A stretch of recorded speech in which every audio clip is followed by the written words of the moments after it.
evening, and welcome to Slamfire episode 566 on July 31st.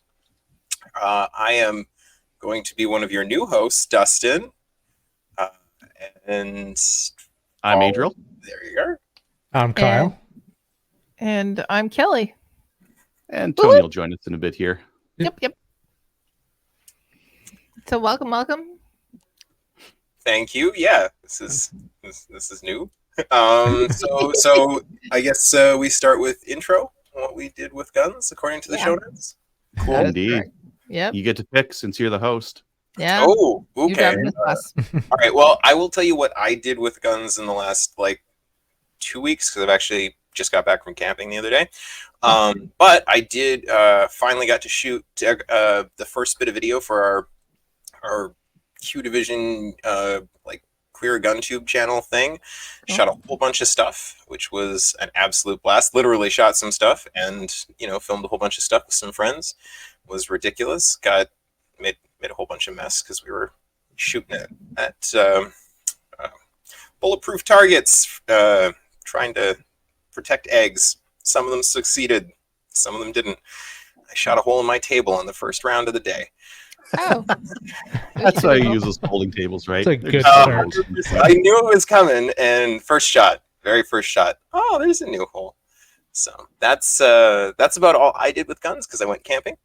I guess after that, let's start with Adriel. I did a private PAL course on Saturday. It went well. It was really good. I made a little bit of ammo, made a little bit of 9mm, and that's it. I've been doing like boring dad stuff. I got a rain tote, like 1,000-liter rain tote set up with an automatic rain diverter because it's been hot. My lawn is crunchy and my garden, and I just don't feel like using city water and paying for all that stuff. So yeah, hopefully I can collect a whole bunch of rainwater and use that instead. And this weekend, I don't know what I'm going to do this weekend. I might go to the range. I might not. I might go visit my parents. Might have to go for a motorbike trip. Who knows what will happen. But the weekend after that, I've got a double PAL course, so I know what I'm doing there. Mm-hmm. Yep. Cool. So not too much for me. How about you, Kelly? I haven't been on 2 weeks, so I've done a couple of things. So last week on Wednesday night, went out and did skeet with Kelly Kincaid as well as Tamara. Tamara is somebody who's part of the women's executive for the CCFR. So we had a ladies' night out at the range. We were shooting skeet. It's been a while. Yeah, it was interesting. Gun functioned well. I didn't.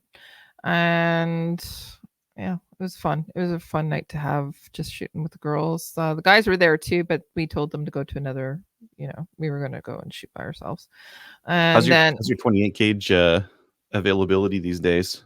Really good. On a bunch? Yeah. Still got a bunch. 410 is what it's a little, you can't find that, but my 28 gauge I can find now. I bought cases of it when I was in Ottawa at Stittsville. They had a couple of cases that I bought. Yeah, so I still have some. The other thing that I've been doing is this past weekend I went up to the Georgian Bay. Beautiful, incredible. If you've never been here in Ontario and driving up to the Georgian Bay, it was gorgeous. I went to Georgian Bay Anglers and Hunters Club on the Saturday and did a maple seed. It was stinking hot. Yes, it was in the 35s. Yeah, 35s. The next day we went to Huronia, which is Penetanguishene, which is about 15 minutes down the road.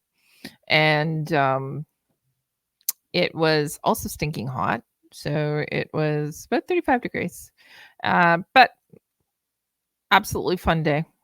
Lots of really good shooters that were on the line. And at Huronia,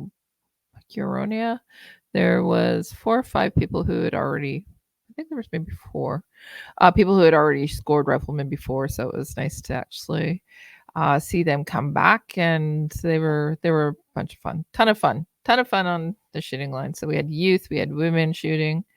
It was lots of fun. It was Russ and I that were the only instructors for the day. So we had a lot of fun with the points of instruction as well. got tired of hearing myself talk for a bit. But we also had RSOs that volunteered for the club as well. So it made it super easy. Like they cleared the line and they were super helpful. So we were very thankful for that. Yeah, it was a good weekend. I loved it. Saw friends, saw the beautiful Georgian Bay. Got up at 2 a.m. so that I could get there in time, and then got home at midnight on Sunday. So it was a really long weekend, but it was fun. And we had great Mexican food on Saturday night. You know how great it is to go to the range for like 12 hours and then it'd be really, really hot and then go have Mexican food. We had, Coronas with lime in it, cold beer. It was good. That was Cold me. beer on a hot day is really nice. Yeah. Yeah. So, Kyle, what about you? What did you do? Well, I went to Roswell, shot their monthly match, and decided to shoot PCC. Okay. So it was a fun match. First stage, I ended up losing a trigger pin. Oh. Yeah, so screw came out of my anti-walking pin, and at the start of the stage, I had it wouldn't fire after a couple shots. So, but racked around in, and it lasted the rest of the stage, and then the rest of the day, I just put a piece of tape on there from patch tape, and Okay. it held perfect the rest of the day. So I've had that happen on my anti-walk pins to the point where I don't really like using anti-walk pins anymore because the screws all come out. They always come loose on me. Not Yeah. gonna lie, that happened to me too with my PCC. I've lost a pin actually on a stage at a club match, so it's not that big of a deal. But I would suggest you check out you're running the Timney, correct? The Timney trigger, yeah. Right. I would recommend you check out the Strike Industry anti-rotation pins. Oh, They okay. kind of clip onto each other. Yeah. I've had So you the won't lose them. anti-rotation pins before. Yeah. So I'll recommend that. I've had that happen to me too. Actually, Bose was my trigger tech and the Timony. I haven't lost it with a Timony, but they're starting to walk even after I cranked on the set screw. But yeah, I don't think it's a trigger thing. I think I got just put Loctite on the anti-walk screws themselves. That'll do it. Instead of making it easy to remove, just put some blue Loctite on there, and that it should do it. Yep. Then second stage. I mean, it's been a number of months since I picked this up. Apparently, I need to learn how to actually insert a mag. So it was an unloaded start, and so I moved to a corner and threw a mag in. And as soon as I went to shoulder the PCC, mag hit the ground. Okay, cool. I happen to have a spare one. Throw that in, rack it, nothing. Just click, rack it, nothing. Finally, hammer it in there, rack it. Was able to finish that section, but it was a 27 round stage, and that was a 27 round mag. So, dipped down, grabbed my 30 rounder, and mag changed to the second position and finish it off. But besides, not knowing how to seat a mag and whatnot, actually turned out to be a pretty good stage for me. So do you find you're getting spoiled down there having full capacity, not carrying around 18 magazines on your body? Oh, absolutely. Yeah. The decision, am I going to have a spare mag on my hip or not? Because I really don't need to reload. always take at least one extra. Oh, exactly. Yeah. One. And every time I think about that, I think, I need at least one mag, one spare. Just in case. But yeah, they ended up, I love hat cam, but I got to pick up the speed. I got to do something with the buffer. I don't like the recoil impulse on it. I don't feel like I'm as fast as I should be. Like, I'm not as fast in it as I am with my my AR. And I mean, trigger weight's about twice as much, but I mean, it's still only 1.5 pounds difference. But yeah, it'll come because I'm gonna be leaning more on the PCC for the probably next couple of months because there's PCC Nationals coming up. So I'm gonna try and do that. But ended up taking overall in Roswell. So especially considering the issues off the bat. I was pretty happy with that. And then I was putting stuff away last week because we got home late Tuesday night and then we had the show Wednesday, but I was putting guns away, and it had rained on Sunday while we were waiting for awards, like maybe a 10-minute rain. Didn't think anything of it. Bags were in the box of the truck. The tent was covering it and everything, so I didn't think anything got wet. I pulled my guns out and there was rust everywhere. Oh no. And yeah, so got my shotgun cleaned up, got my rifle cleaned up, and okay, cool. And realized, oh, my pistol is in my other range bag. Grab it, and yeah, it was bad. Like the shotgun and rifle, they weren't great, but it wasn't bad. The pistol was bad.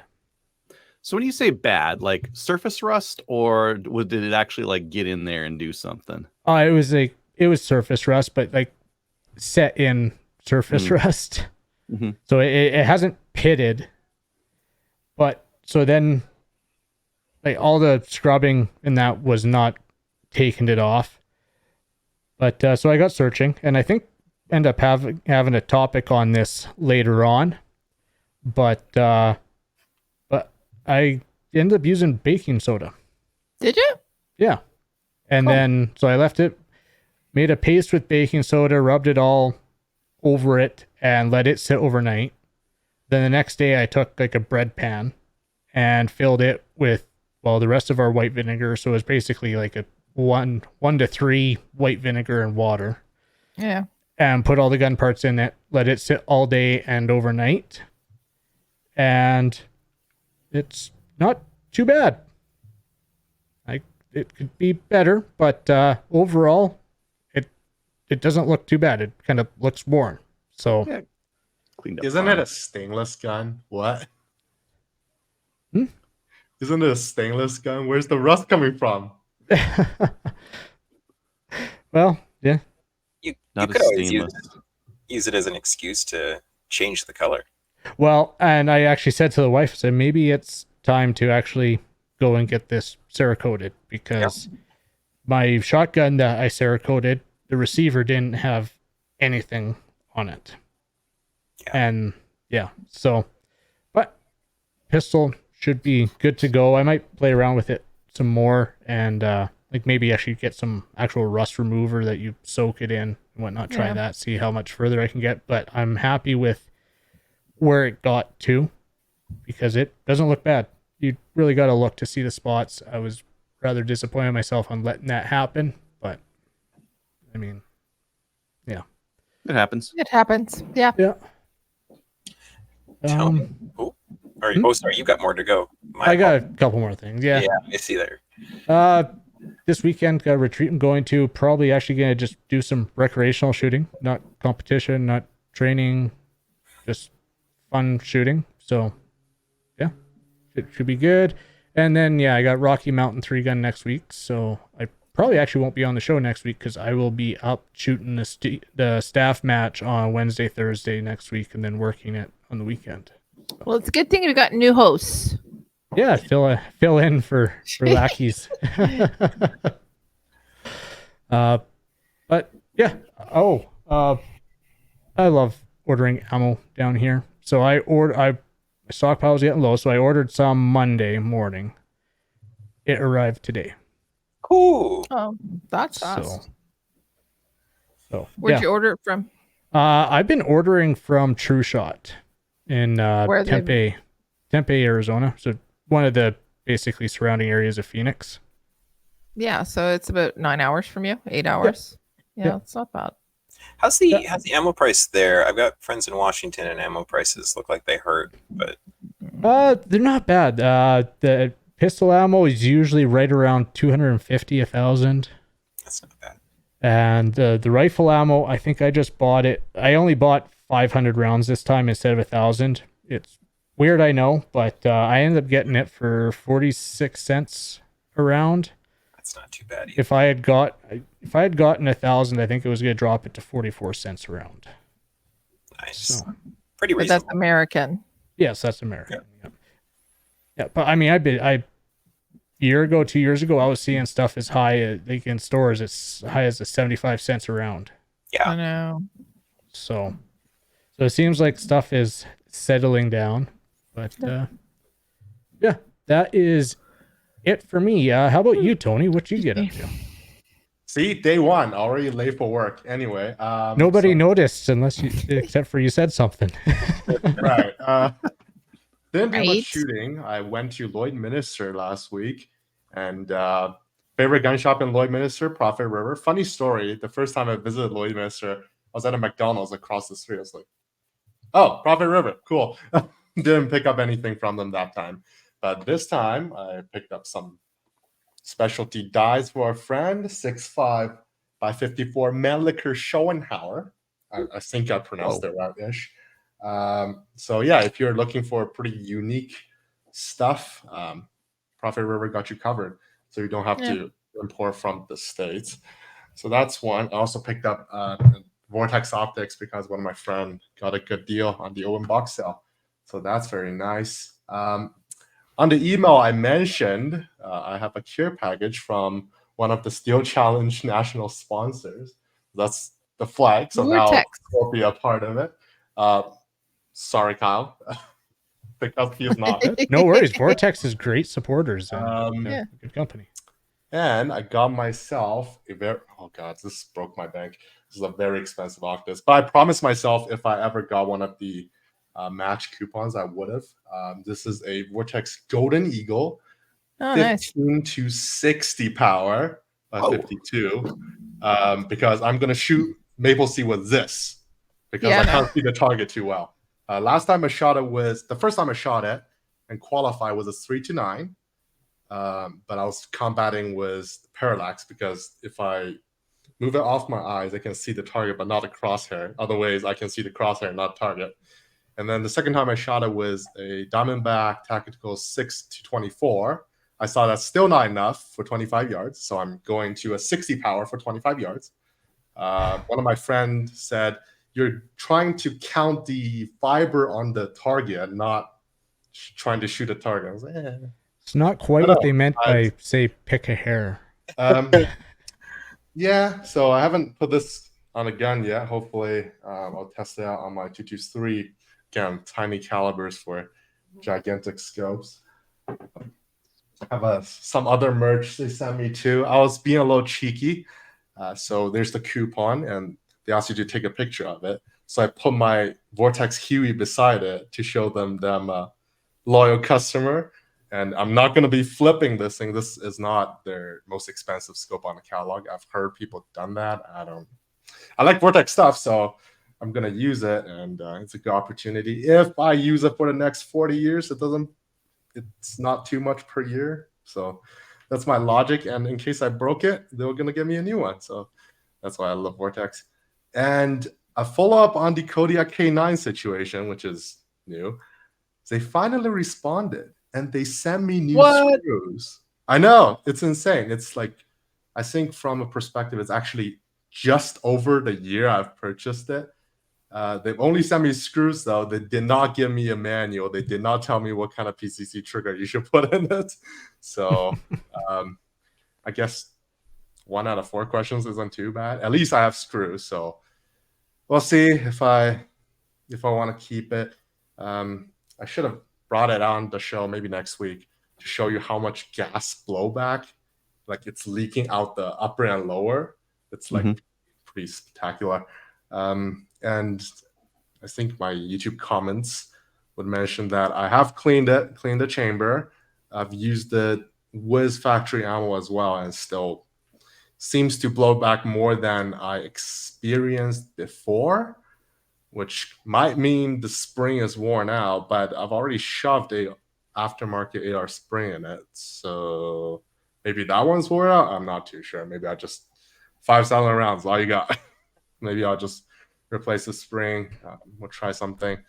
I promised myself if I ever broke that thing, I'm going to get myself a restricted. So maybe that will happen. But I'm looking at FX9, a restricted rifles, pistols, whatever you call it. and they don't seem to be too available at the moment in Canada. So I might need to like pre-order one or back order one, or maybe I just have to wait for a bit. What kind are you looking at? The 10 or the 8 FX9 seem to work pretty well from what I've seen at our range. I'm thinking that has something to do with the 18-inch sharing the exact same backhand with the 16-inch. So the buffer weight and spring is all tuned for the 16-inch. We just lobbed on 2 inches of dwell time on there because Canada. But in comparison, the SBR or the pistols are actually designed for their length right from the States. So maybe they work better because of that. I would double check the barrels because a lot of PCC barrels are still like your 6-inch barrel, and then it's just a shroud for the rest of it. I believe these are all full barrels. They actually have riflings, and I think you can go down to a 4. I think that was too dumb. So I'll probably go with, I think 8 have the best aesthetics and balance, in my opinion. I might go to the range and borrow someone's to shoot a evening match of sorts, club level, and see how I like it. But that's about it. I didn't really shoot much. Hopefully we'll get back on the range, but as everyone has mentioned already, it's very hot right now. Everything's on fire. Not great. Yeah, it's hot.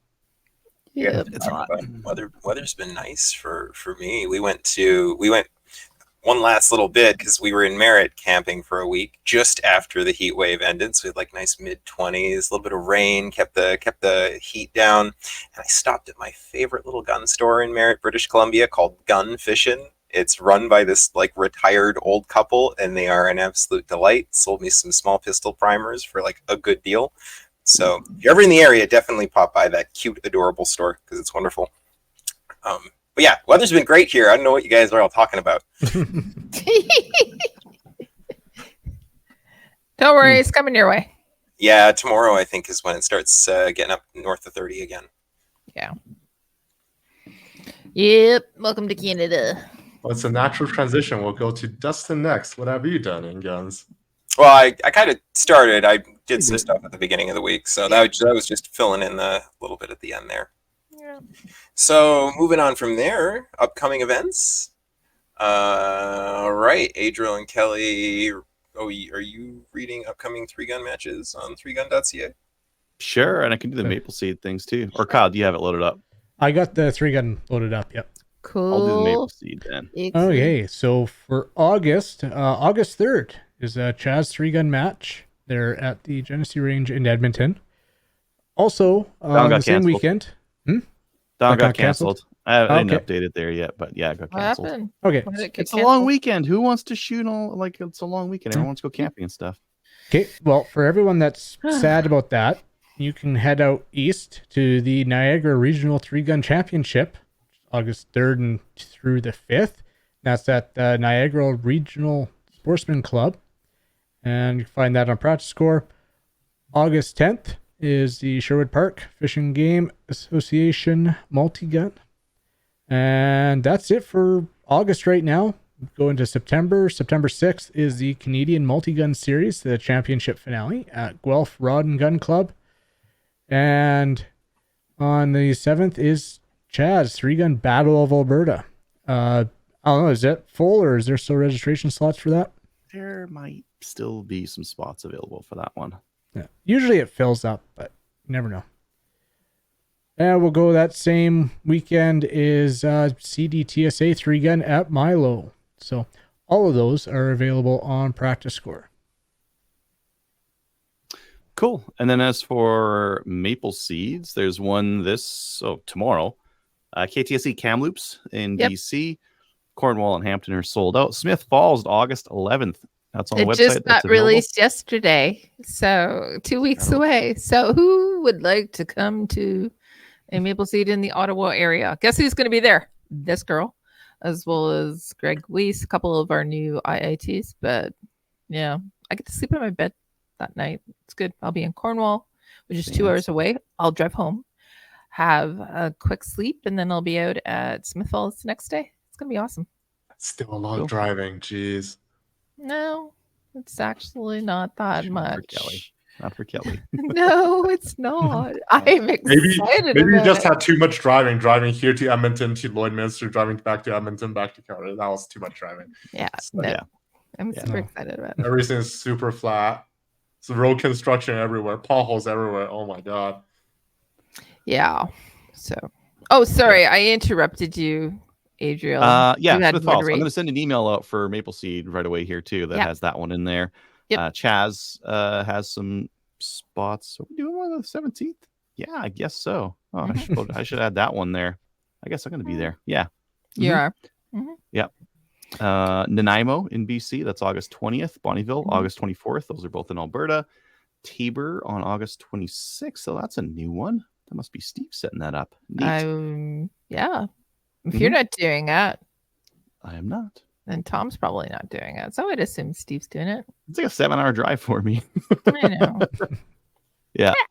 Lloydminster, that's on August 31st. If you're in that area, register because there's only a few people signed up for that. So that's at risk of cancellation. Lady Seed Blue Ridge on September 7th. Sherwood Yeah. Park on the 14th. And then there's a ladies one. That's part of the ladies club. So if you're a member of Sherwood Park, check that out on the 15th. Guess who's going to be at that one too? This girl. Mhm. Yeah, I'll be at the one in Blue Ridge too. That one just opened out to the public. So if you know any ladies in Ontario, Collingwood area, come out. Neat. And I don't know, sometime during the show here, I'll send an email as well Okay. from Maple Seed that'll have all these Hey, events. can in it. we announce the ones that are going to be in CFP Borden too? Not Yeah. Border. It's Borden. September which is 28th, itself. CFB Borden. That'll be a Maple Seed. There's only Yeah. a couple spots left for that one. September 29th. This is a known distance. Another known Correct. distance in CFB Borden. You need to have your rifleman patch Correct. in order to compete at that thing. Correct. So Otherwise, you're gonna have a bad time. guess who's going to be at that one? This girl. So Rick's going to be there too. So if you've never met Rick Kettebeck before, come on out, shoot it. It's going to be lots of fun. We have such a good time at the No Distance. We've only done one of them, but we had such a good time at that one. We're doing it again. Also, Dave Cracky's going to be there too.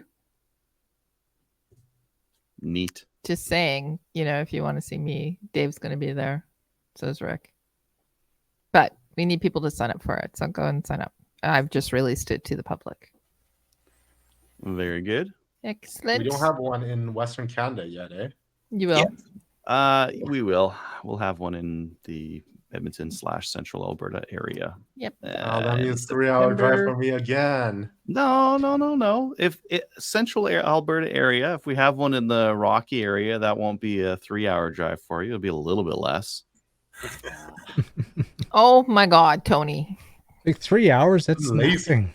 I'm lazy. Okay, in China, driving is a different concept. Like 5 hours for a personal vehicle is like maxed out. You don't. That's just traffic. That's just going to work. Yeah. Tony, That's just the start of the trip. Tony, we're not in China. We're in Canada, where nothing is close. So get in your car and drive for 3 hours. It's true. You guys, you guys need to invest in like the Maple Seed RV. Make your lives easier. We've been talking about the Apache helicopter. Nobody wants to donate to us for that though. Of course. Hmm. Well, the upkeep on the Apaches a lot though, right? Yeah, but it's pretty badass. Fair. Goes Are well we- against tyrannies. Yeah. Yeah. Is that the last of the upcoming events? I think. Yeah. I don't really want to promote my firearms training too much because I'm already swamped on the 10th. If you want to do your RPAL on the 11th, I've got some spots for that. But the PAL one, I've already got too many people. Go get your RPAL, folks. Everybody's gonna want it at some point. Look at that. You're gonna want it when the pistols go restricted again, and you're able to buy one. You're gonna want one so that you can. I can't wait for that. I'm gonna sell damn near everything I have for a lot more than it's worth. That's like. I hate you guys. Oh, you want a handgun? You want a handgun now? Yeah. You pay double. That's. Oh, What? how generous! Yeah. I mean, we'll see. We'll see what the carrying capacity of what the actual price point seems to be, and then we'll adjust accordingly. But yeah. So news. Alec Baldwin's in the news again. Well, you know what? I put this in here. We didn't talk about it before because there was, the Oh. recent stuff, and I'm going, Dustin's on. I'm going, let's talk about Alec Baldwin. Let's just tie that little bow up on it, right? Because everything else is dealt with. Everybody's shocked. There will be no accountability. He's like a better lawyer. Did I say that on the last time you were on? I said, nothing's gonna happen to him. No, and I felt the same. I guess like from an industry standpoint, this is a good thing because like all of the uncertainty around here has been a big headache. It's still made a mess of things. You know, a lot of independent folk won't be able to like rent guns anymore. Already kind of can't. So, but yeah, I'm not shocked that the people, at the high up that managed to lie to federal police saw no consequences. And moving right along. I guess if there's no other news, no news in the gun world is sometimes good news. Although I guess there's that new cool. It just popped up on my feed. You guys were talking about it, like the cryptic or crypto something. It's down in the new gun stuff. Oh, it's down in the new guns, right? I'm sorry. All right, well then let's talk about the new gun stuff. That's news. New gun stuff is brought to you by Bullseye North. Need a new boomstick? Bullseye North is Canada's shooting superstore and a proud supporter of the CCFR with a wide selection of guns and top trending gear for any shooter. Free shipping over $250. Some exclusions apply. They now have $17 flat rate shipping for orders below $250. Subscribe to their weekly newsletter to get first access to the hottest deals. And they had a lot of things that they put up, but I think this was the most practical one. It's their over-under self-defense shotgun. Nice. Stoker double defense over-under. It's $750. It's got Picatinny rails and Picatinny rails everywhere, on the top, on the sides, and it's quickly. Is it bad that I want that thing? It's tactical over-under. I won't buy it for $750, but I want it. I would like to try running a 3-gun match, like a cowboy action style, with one of those. They're so stiff. I've played with a couple of them. It's a cool like $500 gun. Somebody got one used in good condition, maybe broke in for like around $500. Let me know. But they're stiff. I don't like how stiff they are. They also have a side-by-side version, if I recall correctly. Like a coach gun. I think that's probably a little bit more. I already have a coach gun. I mean, I have an over-under too, but I don't have a ridiculous over-under.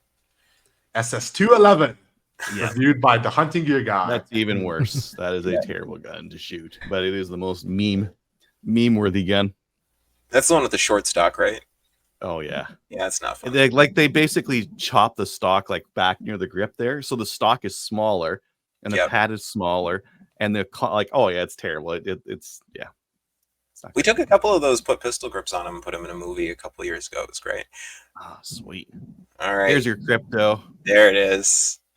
Ooh, so Crusader Crypto, $1,000 receiver set, $2,300 rifle, all AR parts except for the receiver, no FRT. Well, that's. You don't need one. You do not need an FRT to sell firearms in Canada. When Wolverine brought out their the WK-180, they sold those first ones as, hey, we don't have the FRT yet, but we warranty that this will be non-restricted. Right. And people bought them, and we waited, and then the FRT came in, and it was non-restricted, and everything was fine.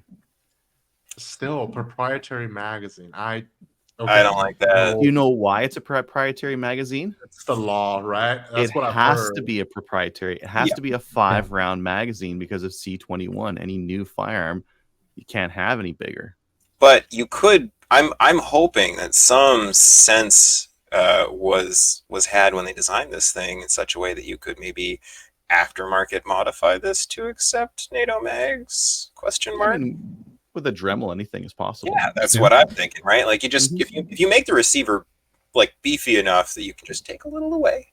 I think I read something, or I might be completely wrong, but the mags for this are compatible in stuff that takes other AR mags, but other AR mags are not compatible in this. So that means there's something there that could probably be.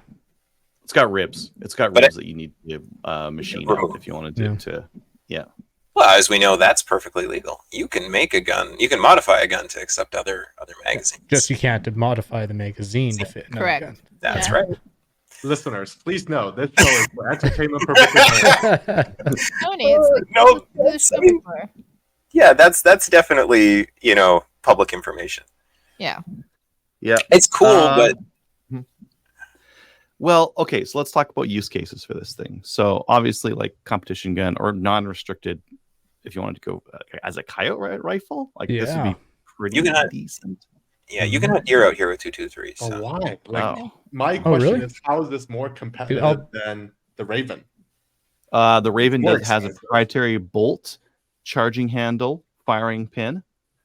This doesn't. All those Right. parts are More, AR. well, just buy a set of everything like that because it's cheaper. It takes 10 round magazines. hmm It's not as compatible, yes, but It has an Oh. FRT as well. The Raven has as an a FRT. FRT, This it's doesn't. approved. I don't Oh, know. I don't know. Like I'm ambivalent on new guns. I used to be the first guy to jump on every single new gun, and I have a couple still in my safe. But I'll wait 3 years until Gen 3 has come out and it is Yeah. done breaking, and then I'll buy one. Well, I mean, and the you other could just thing check that's the dimensions on the receiver, see how close stuff is to the parts. My big thing is I want to see the mag well and see just what is different between their mag and an AR mag to say, like, can it be modified to it is viable for competition and not just coyote gun sitting there. Yeah, I've seen the photos. It can, like, the mags themselves have these. Oh, where's the photo? The mags themselves have these ribs on them, and that's what's inside the receiver, and that's it. So yes, it is. You could machine out the mag well on it. These proprietary mags that comes with the coupled at the bottom here. Mm-hmm. They're 5-round bodies, and they can't be decoupled. They have to stay like that. So, Which, I don't who like cares? that. How do you Yeah, clean but it? who cares? You're not going to use that anyways. Well, No. you're right. You're not. Yeah. Yeah, But you're not going drop to it use in the those. dirt. Oh, you mean you're not going to use them at all? Yeah, fair. Yeah. No. Yeah. No. you're Same gonna reason machine why it out. all my PMags used to be pinned to 1 or 2 rounds when I crossed the border into Canada because I wasn't using them in Canada anyways. Yeah. But I would say that this rifle, like, there's a timing risk on this thing. So they're not submitting it for FRT. They don't need to because they're selling it in Canada and they're saying it's non-restricted. And they can just keep doing that. But if the RCMP gets their hands on this, they will determine if it's classified non-restricted or restricted or prohibited. And based on past firearm design, so in the past we had the Maccabee Defense and we had the ATRS, and they were both like not AR variants, but very similar to ARs. And in fact, this thing takes down, it's got these 2 pins at the front and it's got 1 pin at the back. So these dowels stay in at the front and the pin at the back. That's very similar to the ATRS design. And the ATRS was determined to be prohibited. So if the RCMP gets a hold of this thing, they will classify it as prohibited, in my opinion. but as we've all been told, the RCMP's opinion is just that, an opinion and not the law. I think the ARTS, you still got folks selling them. And using Well, it. the ATRS is still in court with the Alberta Yeah. over their stuff. Like, Oh yeah, no.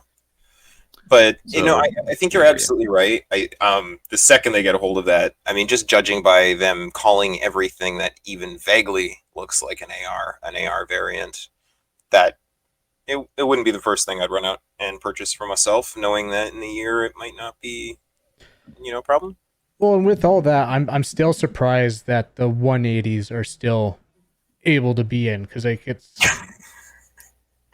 I mean, They like, were- when you look at the design differences and everything, like it's still a very similar platform. It's still kind of funny because like the Maccabee and the ATRS, like they were different receivers. Like you could not take an upper from an AR and put them on there. You just could not do it. But so you got to think You about know? the timing on that, right? Like the original AR 180B when it came into the country. So the original AR 180 was prohibited, and but the AR 180B used a mix mash of AR 15 and AR 180 parts. So they said, "Oh, this isn't an AR 15 variant because it's actually an AR 180 variant." But it's not the original AR-180, so we're gonna say it's non-restricted. And Yeah, but they did took that like shotguns and said that it was an AR variant. Like, that's more Well, yeah, like recent. That's more yeah. recent though. Because The more recent ones are they qualify they classify everything, right? Yeah. So they changed their mind on the ATRS. Oh, we decided before it wasn't a variant of an AR. Now we decide it is. So that the timing around when they're making these decisions matters in what gets through and what doesn't. Yeah, and that's why like God,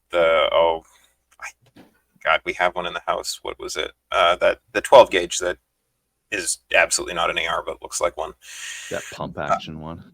No, I was talking about the semi-auto one, the Typhoon. either that Typhoon. Typhoon. Yeah.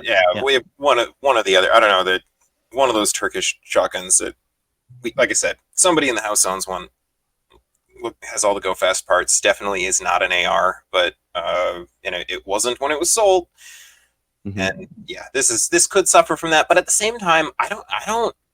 On the other side of the coin, I don't know if there's any political points to be scored. Like, I know the RCMP are still, clamping down on us, and there's definitely, I can promise you, there is definitely a mandate that has like gone through the CFO and to the police, to screw us over at every turn. That is a thing that we know exists. But with all the turmoil out there right now, I just don't know if there's a huge motivation to do much with this. A few hundred people are going to buy these, maybe get screwed over, maybe not. But with the 180 thing, like, there's so many of those now because they were at such a cheap price point and they were allowed to go crazy for a little bit. Even if they're not a great gun, they're an okay gun, and there's a lot of them. So here's a question: are these built ready to go now, or is there a wait period, or is this like one of those pre-orders? Good question. They're shipping in 6 weeks, I believe.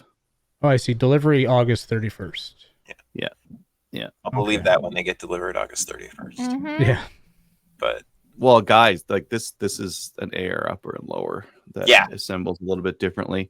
So if they have the tech specs and they have a CNC machine that can make an AR parts on it, they're good to go. Yeah, but that's stuff like if in that sentence is like carrying a lot. Yeah, I wouldn't buy Gen 1. I'd like straight up, just like Dustin was saying there. I wouldn't buy Gen 1, but it's neat that it's coming out. And the receiver set, you could take some AR parts and slap that on there and be good to go. I get the motivation there for anybody that's got an AR sitting in their safe, but it's like 2-3 years behind schedule. Honestly, like, I'm not going to rip apart any of my ARs to build something. I have non-restricted 223 and slinging $1 around downrange. You can wait. Yeah. Neat. Okay. Well, there's that thing. Cool. Iron Guns is bringing in some ASC 1030 round mags. I like bringing these up because some people like that kind of thing if they're running like a chest rig or something like that for their mags and they don't want to run the coupled. So if you want those, Iron Guns has them. I don't like how they pinch them at the corners. Yeah, the crimping. I'm not a fan either. Crimping at the corners sucks so bad. It's better than the rivet. The rivet like binds up with the spring real bad. Yeah. No, I agree, but like do it just like every handgun producer does now. 2 punches on the side, something that if the laws ever change, you can turn that magazine back into something that is useful to you. You know what I mean? Like, this is 10 rounds for forever. You're never going to fix that.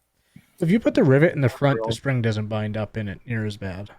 Oh, I've never seen one with the front. I've always seen them in the back. It's odd. Out of my 4 Magpul Glock 27 rounders, only one of them have the rivet binding issues. And I think even after I repinned it, still have that problem. I don't know why. And it's only the one, and it wouldn't lift up to the very top. So sometimes it either won't feed the last round or it wouldn't activate the hold open on the last round.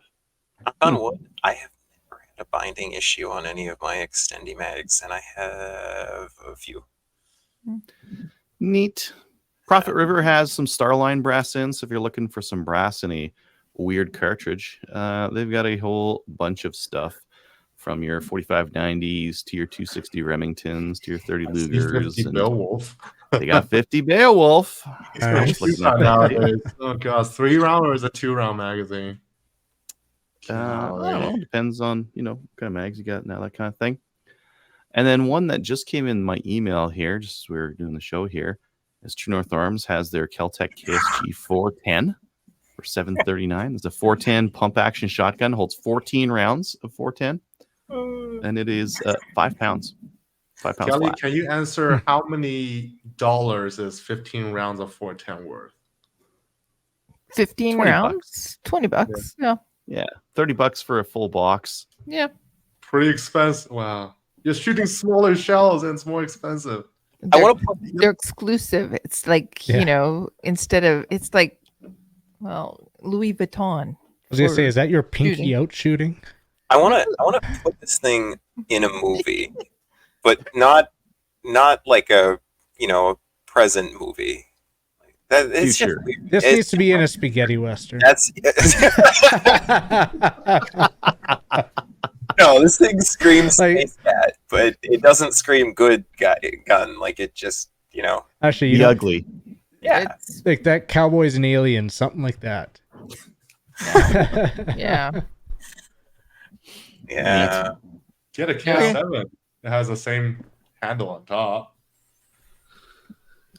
Yeah. And it doesn't look great either. So let's just, yeah. Yeah. No, the good, the bad, and the ugly. That's the ugly there. In your spaghetti bet. western.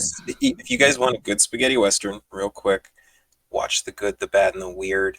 It's a Korean spaghetti western, and the setting, like the time it takes place in, you will not be able to know until like the last 10 minutes of the movie. You will be scratching your head. Am I in the future? Am I in the past? What is going on here? It's spectacular. It's a very good movie. All right. How many tomatoes? Oh, I refuse to abide by any rating system like that. Just highly recommend. You'll like it. It's good. It's very good. It's a very good action movie. I only give good movie recommendations, I promise. Okay. Cool. Thanks, Dustin. Good luck. All right. Main topic. New hosts regale us with their captivating life stories. That do we not have a main topic? You guys are the main That's it. topic. Uh-huh. Oh, okay. Are we gonna get asked if we like turtles? I haven't heard. I recall that was Like- the question on both Kelly's interview as the Ontario director. That was a while ago, and Kyle and Mo's interview too. I think. Oh, Do you like have that on turtles? there? You like turtles? Yeah. Yep. How about Tony? cheese? Do you like turtles? Like turtle the chocolate or turtle the animal? Oh, you're No. not getting them. None of you guys get your points for No. your meme recognition on that one. Well, of course, I'm like born Chinese, so I don't get a lot of things. I'm sorry. Yeah, I missed that meme. Went right over my head. Oh, that was that kid. You're like, so Oh! what do you think of this? I like turtles. I remember that. I gotta look it up then. That's a good one. It's an old one, but it checks out. All right, since I'm driving, Tony, you have to go first. Why do I go first? I'm already late for the show. My name Tony. I'm definitely not the factory rep from Wrinkle. Everyone bad mouths me Wrinkle ammo. Bad for business. The show you see, so what? So what? No Asian representation. So I come on the show. I represent the Asian shooting community. It's Anyway. a big community. It's a It great is. right? It's surprising. You see people from all walks of life at the range, plumbers, electricians, lawyers, jewelers. I've seen PhDs, doctors, all kinds of people. It's great. It's a great community. I really love it. Shout out to the BTSA, I guess. What else do I want to say? How did you get into the community, Tony? I'm really curious. I've briefed on it when I was doing my first show with Slamfire. So I was more into cars when I was younger. And I was like, oh, in Canada, you can drive when you're 14. I was like, oh, this is amazing. And that was when I was like, first visiting Canada was like 8. And then for some reason, my dad mentioned, oh, you can buy a gun in Canada. I was like, oh, that's pretty cool. So it's kind of in the back of my mind throughout my kind of high school career and into university. It's like, yeah, I'm looking up some YouTube stuff about guns, looking at Cabela's SKSs with $200, That was the good kind old of cool. days. Yeah, that's not even that long ago, to be honest. And then I missed out my chance to apply for the university shooting club in the University of Calgary. Shout out. Because COVID striked, my first 2 years were more busy, and then I thought, okay, I'm gonna make it up in the third and fourth year, and then COVID struck, so that didn't happen. So I actually only got a PAL, not the R PAL, wrong choice. Get both. If you're in Calgary, get it from Foothill Fireman Training. You'll be satisfied. A lot of mean guns. I got it from Calgary Shooting Center for my PAL. I went with a buddy of mine. That's just right after we graduated university. I got myself a shotgun, shot some hand-thrown clays and whatever in the field in Crown Land. And then it's like, oh, now what do I do with my gun? I went to down south to a HIA range where they shoot more like machine thrown trap and skeet and whatever. It's like, okay. So I only got introduced to shooting sport, which is way too late, by the CCFR series, Count Downrange. And I found out, there's a range called BTSA. They're pretty cool. They're near Calgary. So it was winter times. They didn't have a lot of shooting events going on. So I joined the Rimfire Precision League to start. Found the people to be really friendly, and I was a noob doing nothing right. I had a 822. I had a red dot to start, which is not great for precision. And then I slapped on my 329, which I already had, and then the Diamondback 6-24. Adjustable. The magnification isn't the biggest issue. The adjustable objective is kind of the big thing because you're shooting targets quite close with magnified optics. After that, met Taylor Reich on the Rimfire League, and he introduced me to PCC shooting in IPSC. So I started shooting PCC and IPSC and then Steel Challenge as the season opened up second year. Became a member of the BTSA and continue shooting ever since. I see the pistol guys doing pistol stuff. Cool. Made some friends over there. They lent me handguns. I tried handguns. Awesome. Took my RPAL. Now I'm just waiting for a handgun, basically. So, of course. This is my broad training rig, just in case, so I didn't, blow my foot off or harm anyone when I'm trying to. Is that a Glock 17 trainer? Yep. It's a Glock. It's on a Blake tie holster. I used their Mark pouches to start, and I'm pretty satisfied. So I got a holster on sale, and I got a red gun for sale. So they meet up pretty well. That's my training rig-ish. I don't really need it anymore, just because I've done it quite a few times. Did my black badge as well. Had to borrow a handgun as well for that, but at that time I don't really have a choice. PCC black badge isn't quite out yet. That's kind of on the edge of that. That's not too long ago, like 2 months ago, 3 months ago. Only shot one IPSC match after that, not a lot. But yeah. I mean, that's that's more IPSC matches than I would expect for somebody who doesn't actually own handguns. So that's great. It's great because Taylor is a part of our range and a big influence in Alberta, and he shoots PCC. He is the champion of PCC. So matches in BTSA or around here, Southern Alberta, tends to accept PCC more than the other regions, I believe. Well, it makes sense because like you've got a larger contingent. Even out here, man, like, before all of the bans, before all the headaches, I used to shoot all the time. I would be at the range all the time. It's my favorite thing. You run into folks that you never met before and like let them play with things. The conversations I'd had trying to get people to get like their RPAL and like, I'll never need that. And like, it's wild. So, PCC, you can shoot it with a non-restricted, it's just like, there's just a larger pool of people to play that game. Non-restricted is not as fun though. They're very heavy. Oh no, I get that. But I'm just saying, at least you get introduced to people to the sport for sure. But I think even nowadays, the entry to shooting sports is still quite small. In that regard, both Dave from Foothills Firearm and Adriel is doing a great job. They're either teaching at a range or they are very closely related to shooting competitions, and that's a great introduction for for my class at Calgary Shooting Center, I think most of the people in that class is either just barely interested or like hunting focused. So I didn't get a lot of what to do next. You should go shoot a maple seed. You should go check out Practice Score, which is great. And you can see what kind of events you have. You don't have to like go shoot it. You can, email the match director, hey, I'm new to this. Can I just spectate for a match? I bet even for us, lots of shooters will be happy to chat with you to talk about what they do for this match, this type of matches, what other kind of shooting sports are available, and for example, introduce you to IPSC rules if you're just watching an IPSC match. Yeah. No, I think maybe that's the thing that, like, as a community, we could do more. Has there been a topic like that? Like, so you've got your gun license. Here's the things you need to do now.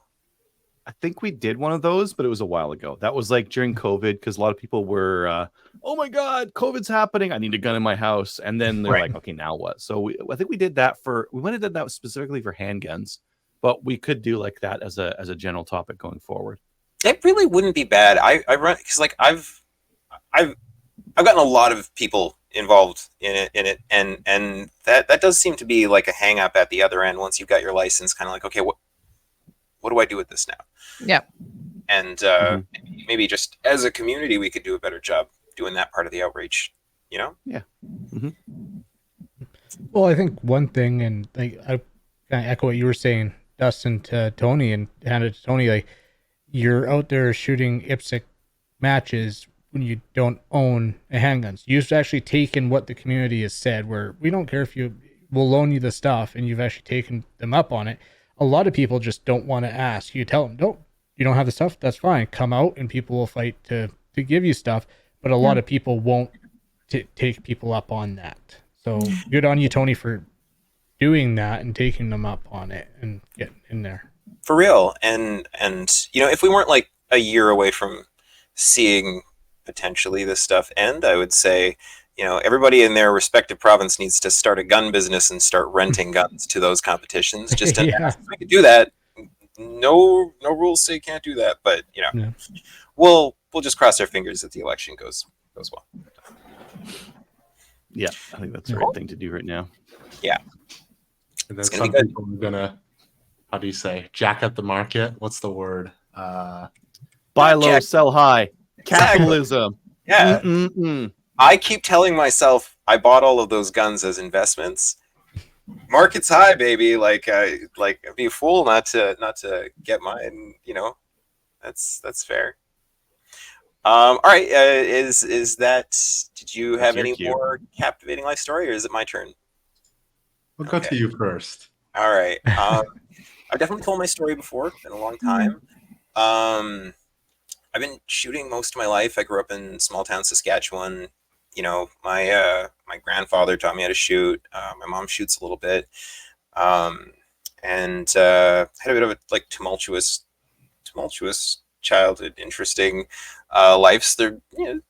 But and that kind of culminated when I was going to university. I experienced a hate crime, which took me from I'm interested in firearms because I've kind of always been. I got my PAL right when I was legal to. I had a minor's license before that, and then that carries over into a full license with a little bit of paperwork.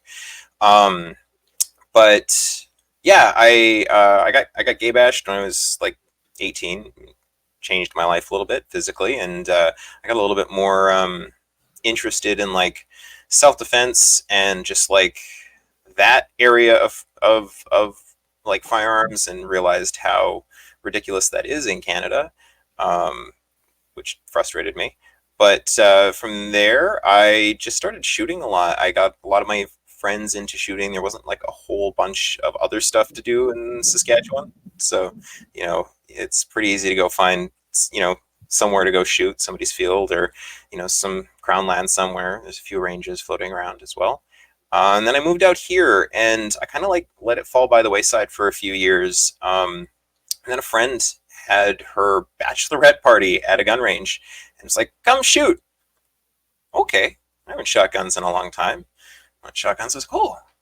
oh yeah, I remember, this is good. This is very good. So I think I had, because my grandfather was holding on to I had a couple of guns, and I pretty much immediately got those sent back out to me, and I kind of went crazy. It was just as I started getting into the film industry too, where I was making really good money. Film industry is very boom and bust. It's kind of like the oil field, and it's kind of like on a 10-year cycle where you really anyway, just at the beginning of that of making really good money and being young and dumb and having nothing better to spend it on, so I bought a whole bunch of guns. I was at the same time exploring getting into the prop department, which is, props, and it kind of works hand in hand with like the armorers. We're responsible for anything that an actor handles that includes a firearm. Mm-hmm. I took that as an excellent excuse to buy every single gun that I could, so that I could familiarize myself on it. So I've owned just about every handgun that's ever been legal in Canada at some point. I've got some pictures of 15 or 20 of them sitting on my coffee table at one point. Just like I wanted to know how everyone functions, so that I could be that lifesaver on set when one malfunctioned, and just be able to rip them apart, clean them, put them back together really quick. Because when you shoot a blank gun, it's like every round, it's like shooting 100 normal rounds. So you rip through a mag, and they just get so unbelievably dirty. And yeah, that skill or that sort of thought process ended up really being beneficial, and I met the right people at the right time to proceed with the pursuit of my armorer's license, my theatrical armorer's license, getting my firearms business license, and going through the 3-year process that was that, and getting all of the sign-offs from the folks that have been here since the beginning of time. I made a really good connection with the original armorer in Vancouver, in the Vancouver film industry, which is really neat. From there I got involved with CCFR kind of right when it started. I made friends with Rod Giltaca before the CCFR. I had a videography company for a while. I encountered him on YouTube. It was still when his YouTube videos were kind of had that green hue to it. So I sent him. Did you ever film for the Silver Vantage channel? Yeah. I sent. So it was really funny. So I would come home after a long day on set, and I'd watch some of Rod's videos while I was hanging out or whatnot. And so but it was bugging me. I was like, there's a few things that need to be fixed. So I sent him an email. It's just hey, I run a videography company and I work in film. Would you like some help? And Rod, being the awesome human being he said yes. And we made friends and helped him tweak a few things. I shot some stuff for him. I've shot a weird little bit of stuff every once in a while when it's fun. And so did that. Made a really good lifelong friend there. Got involved in the CCFR kind of close to its inception. Helped shoot some of the early content for there as well. Not the stuff that you watched, Tony. That was someone else who I also made friends with because I was there as well. But I don't know. I've been in the shooting community forever, and even to this day, I still everybody that is looking for a gun license within my social circle, or within a social circle that is connected to my social circle, knows that I will happily have folks over for an evening. I will lay down every single type of gun they could conceivably encounter, and I will give them a pre-pal course. Because one thing that I thought was really blown away, when I moved out here, my PAL had expired, so I had to renew that. Something had happened because I ended up going through the course a second time, which was very, very funny, because I went through it and the instructor offered me a job after. He's like, "You've done this before." I'm like, "Yeah, I let it expire when I was long story." But anyway, the thing I realized going into that course was that most people, when they pick up a gun for the first time, they get the shakes. Adriel, you probably see this all the time with the new folks. And so if you can work that level of fear out of someone before they go into the course, it seems to generally help. So I've anybody that's ever come over for a night to just hang out and learn about guns a little bit has generally done pretty well. Usually, if there's time, I'll take them out shooting too, because that's fun. But the nearest range is an hour from here. So, yeah, that's like a brief encapsulation of my life story. Cool. Thank you for that. Yeah. All right. Well, we have some. No, you can't say anything. He's the Oh host. yes, I'm driving. I know. That's right. But We had listener feedback. Oh wait, we do. It's wait, nothing on. So we have listener feedback, but not on Facebook. We have an email. It's just one email. Okay. Oh. There's two. Right? There. Yeah, I So- see. It's 2 paragraphs. Yeah. Okay. All right. I can do these. All right. So we've got 2 listener feedback emails. The first, hi. Just wanted to drop a quick note that I don't think you need another host. 3 is enough. 2 is better. Especially if you have guests. Any more people talk over each other and interrupt, and it's not good listening. I'm so sorry. we read everything. None of the guest hosts were particularly memorable either. Oh, If you must just get Random Dave on more. Regards, Kyle. Well, Kyle, I'm sorry. I'm here. It looks like Tony is too. I promise you, I'm more memorable than you think. Most people get me after they encounter me. So we just need to hang out. All right, next. So really, just to address it, a lot of the time, one or more people, like one or more of the hosts, have other things going on that evening. So by having 5 plus, Random Dave to come on randomly, we should be more or less set for more of these things. There's been times where it's been like we have one person, and then one person's like, okay, I'm going to cancel my plan so I can come on to the show and make sure that we're there isn't just one person. So I think that's going to give us the coverage. I think having some extra coverage on social is going to be nice, and having some extra coverage on podcast editing and uploading, all that kind of stuff would be nice as well. yeah, we need some.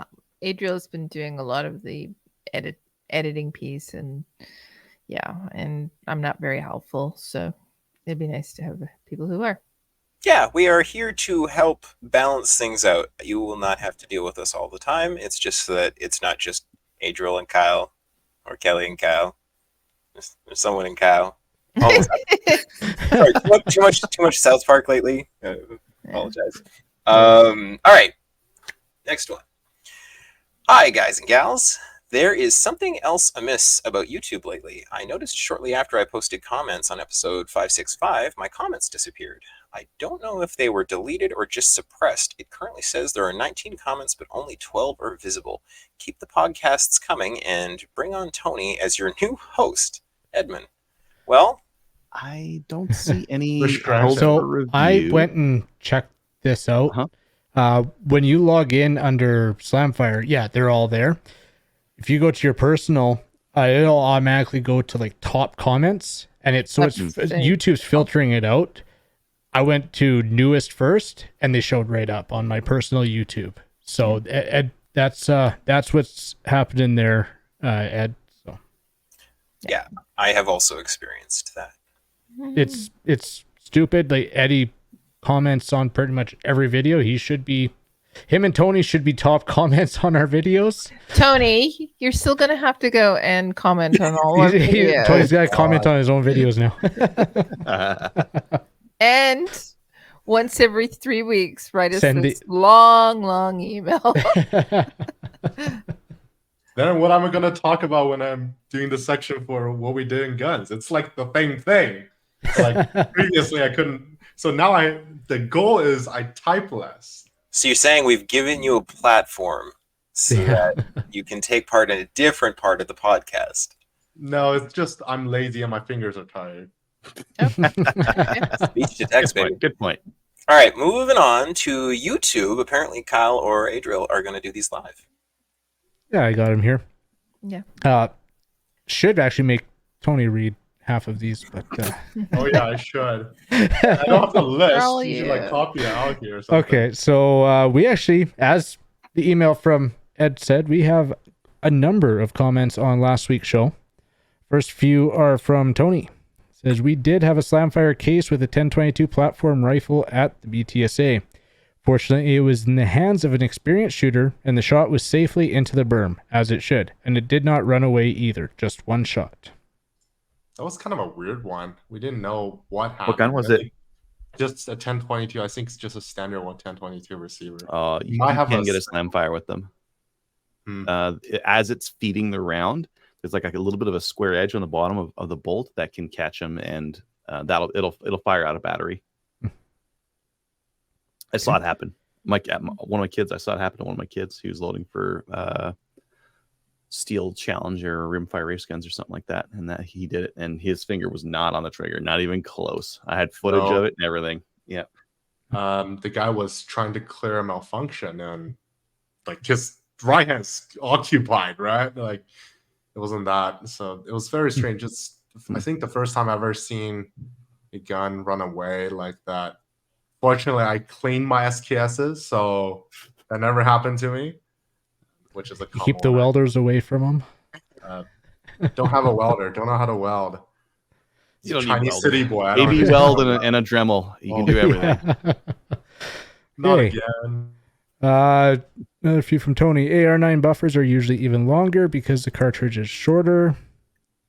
Actually, I haven't even pulled the buffer out of my PCC to see what they put in there. Oh, you want it to cycle a little bit better. Try put a 308 buffer in there, Kyle. See what that does for it. Yeah, there we go. Yeah. Do you have a side charger on it? No, I don't have a side charger. Well, No option for a side charger. Run whatever you want to. I want to tame it down. That recoil impulse is brutal. The scenario is what I love about IDPA. It adds a layer of fun to it for me. And then guaranteed door prize. That's nice. So those are from, a few more from Tony here. I like random prizes. Yeah, and I like random's not scenarios. bad. Some scenarios. So I'd say like, for a match, you need to have enough pure stages that aren't too random, but scenarios are fun. They add that a little bit of a mix, a little bit of spice of life in there. Yeah, it depends what you're going for. Yep. Would you consider time to be an imperial measurement? Ain't no 100 seconds in a minute.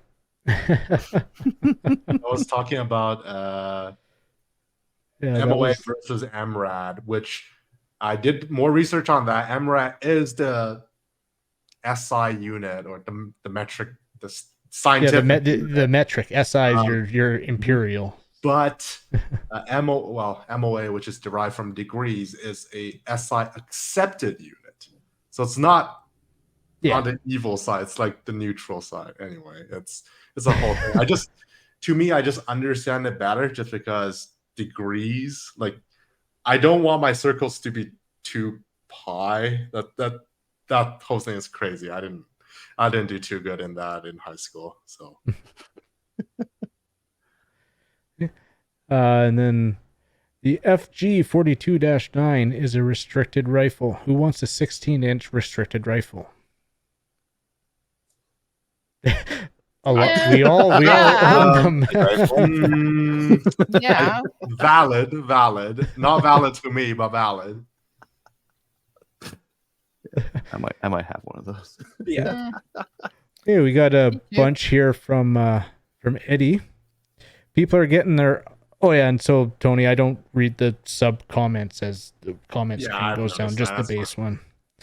People are getting their RPALs now, so they'll be ready in a year or so after a crappy turdish government gets the boot. Mm-hmm. Lots of proper sling hardware available at Ammo Grand. But they don't ship to Canada. Oh, but you Are they ITAR though?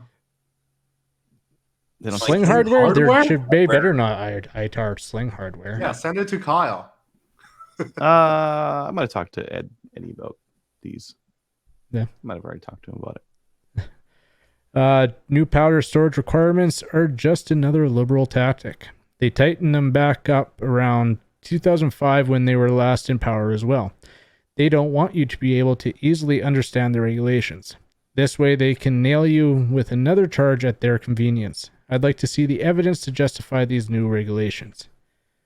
That's a funny thing. There's no evidence for any of their new regulations, powder or otherwise. or the name ban, or anyway, just like there's just from my limited shooting career here, just like there's like Rod has said before, there is no rhyme and reason. This semi-auto 5.56 can be non-restricted, restricted, and prohibited at the same time. It doesn't matter.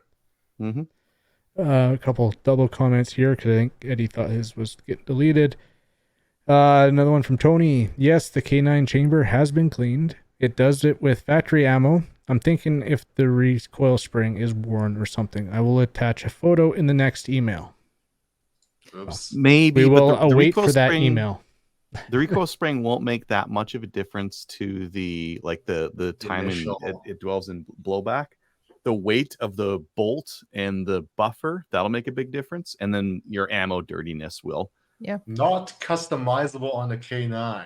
Big docking point for that. It's using a proprietary buffer ahead, and it's not standard on the back, and your bolt is just your bolt. So maybe it's because the bolt is wearing and it's losing enough weight. I don't think so, though. Should make a big difference. Did you weigh the whole thing again? I thought you did, right? No, I never did. I weighed the whole gun. Weigh the bolt and the bolt buffer.